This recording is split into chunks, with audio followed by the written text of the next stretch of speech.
এই পর্বে আমরা আলোচনা করব ওই ইকতাদারি ব্যবস্থার মতোই মোঘল যুগের মনসবদারি এবং জায়গিরদারি ব্যবস্থা নিয়ে। অনেকটা ইকতাদারির মতোই যে জায়গাগুলো সরকার বা সম্রাট সরাসরি শাসন করতে পারতেন না, সেগুলো তারা নিজেদের ঘনিষ্ঠ সেনাবাহিনীর উচ্চপদস্থ কর্মচারী বা বড় বড় সৈনিক বা আত্মীয়দের মধ্যে ভাগ করে দিতেন, এবং সেই জায়গাগুলো থেকে কি হতো, একটা মাসিক বা বাৎসরিক টাকা আসতো, যার ফলে কি হচ্ছে, সেনাবাহিনীকে বা কর্মকর্তাদের বড় বড় টাকাও দিতে হচ্ছে না, মানে মাইনে দিতে হচ্ছে না, বিনিময়ে জমি দিলেই চলছে। এবং সেই জমির বিনিময়ে এই যারা মনসবদার বা জায়গিরদার থাকছেন তারা কি করছেন, একটা বড় অংশের খাজনা বা কর সম্রাটকে দিচ্ছেন।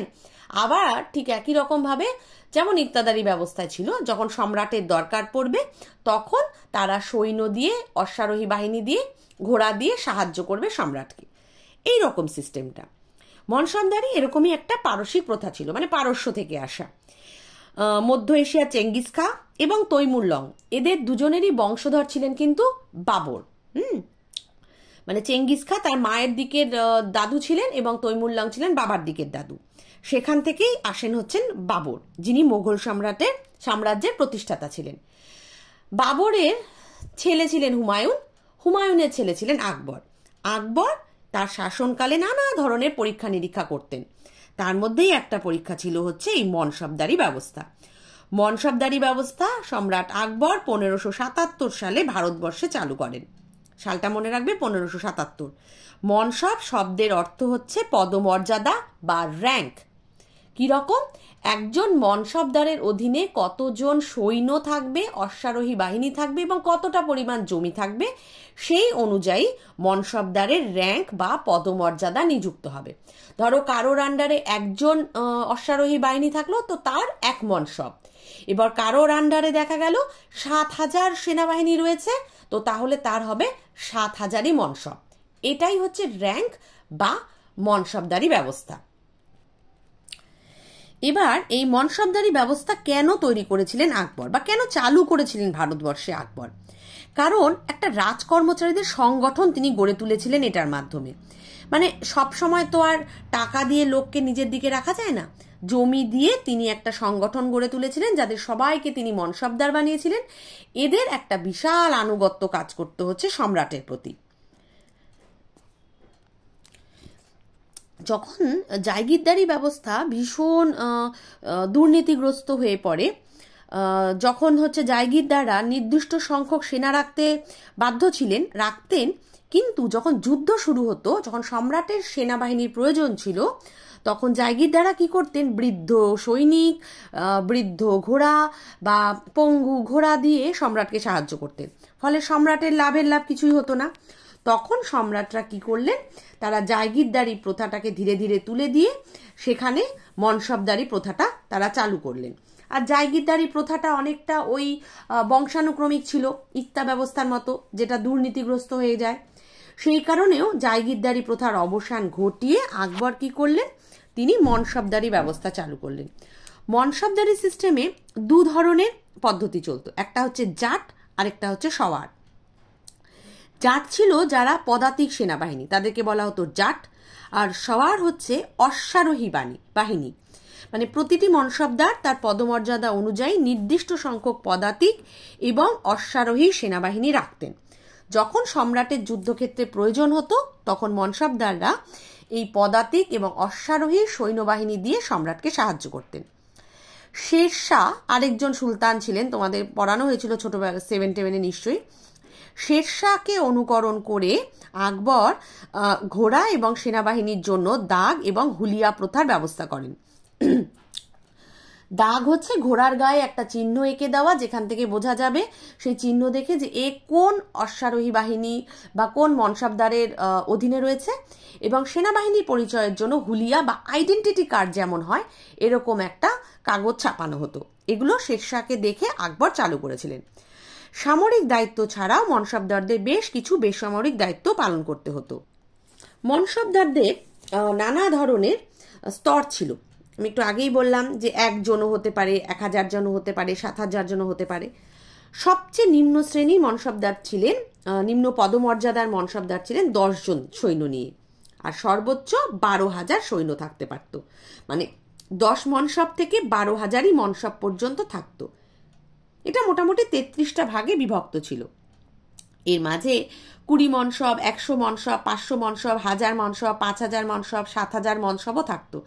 যদিও 7000-এর বেশি মনসব শুধুমাত্র সম্রাটের ঘনিষ্ঠ আত্মীয় স্বজনদেরই দেওয়া হতো, যাতে কেউ সম্রাটের বিরুদ্ধে বিদ্রোহ ঘোষণা করতে না পারে।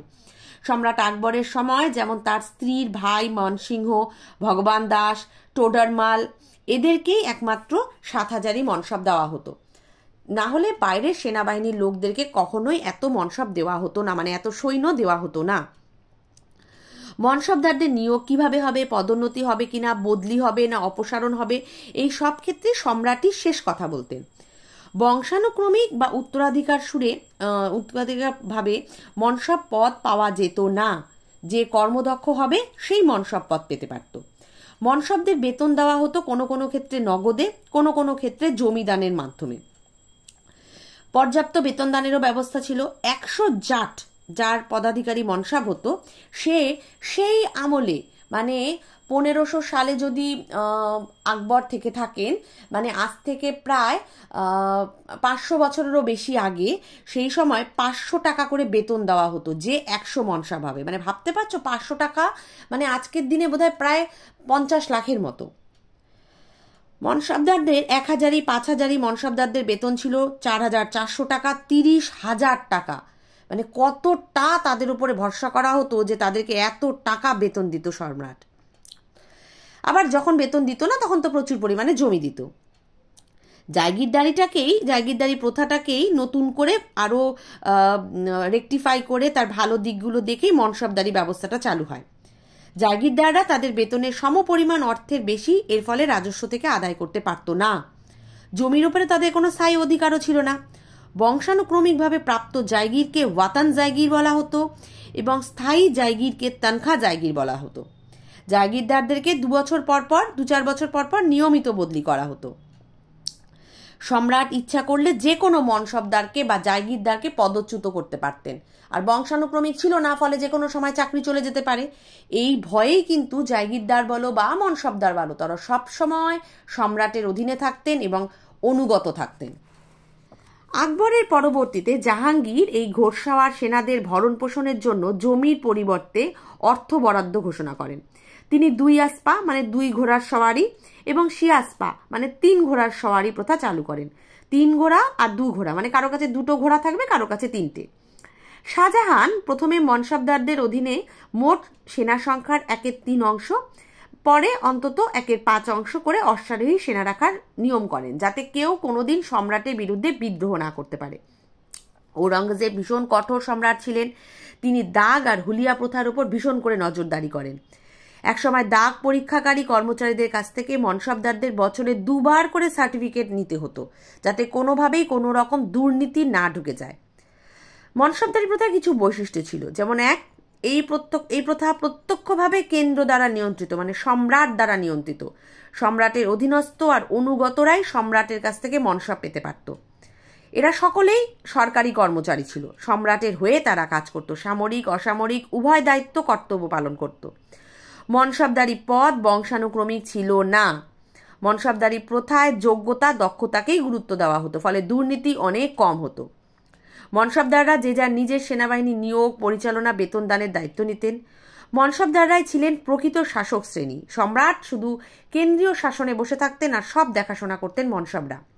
নানা জাতি গোষ্ঠী যেমন ইরানি, তুরানি, আফগান, ভারতীয় মুসলিম, শেখজাদা, এরা সবাই আলাদা আলাদা শাসক গোষ্ঠী গড়ে তুলেছিলেন এই মনসবদের মাধ্যমে। যদিও পরবর্তীতে এই নানা ধরনের মিশ্রণ হয়ে যাওয়াতে, নানা জাতিগোষ্ঠীর মিশেল হয়ে যাওয়াতে মনসবদারি একটা প্রথাতে সমস্যাও তৈরি হয়। কিরকম? অনেকেই ধীরে ধীরে অসৎ হয়ে যায়, সুযোগ সন্ধানী হয়ে যায়। যত সম্রাট দুর্বল হয়, আকবর শক্তিশালী সম্রাট ছিলেন, তার পরবর্তীতে শক্তিশালী সম্রাট ঔরঙ্গজেব ছিলেন, মাঝে জাহাঙ্গীর শাহজাহান অনেকটাই দুর্বল সম্রাট ছিলেন। ফলে সেই সময় মনসবদারদের আনুগত্য নকল হয়ে যায়, তারা সুযোগ সন্ধানী দুর্নীতিগ্রস্ত হয়ে যায়। সৈন্য সংখ্যার হিসেবে তারা ফাঁকি দিতে শুরু করে। অশ্ব রাখার কথা ছিল কিন্তু অনেকেই রাখতেন না, খরচ কমে যেত বলে। অনেকে প্রচুর টাকা পয়সা পেয়ে আমোদ প্রমোদে মত্ত হয়ে যেতেন, ফলে সরকারের প্রচুর ক্ষতি হতো।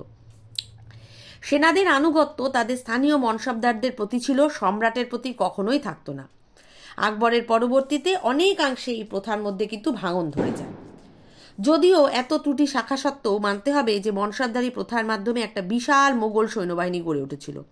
মনসবদাররা সম্রাটের প্রিয় পাত্র হওয়ার জন্য সম্রাটের প্রতি অনেক বেশি করে আনুগত্য দেখাতো। সম্রাটকে তারা সাহায্য করত।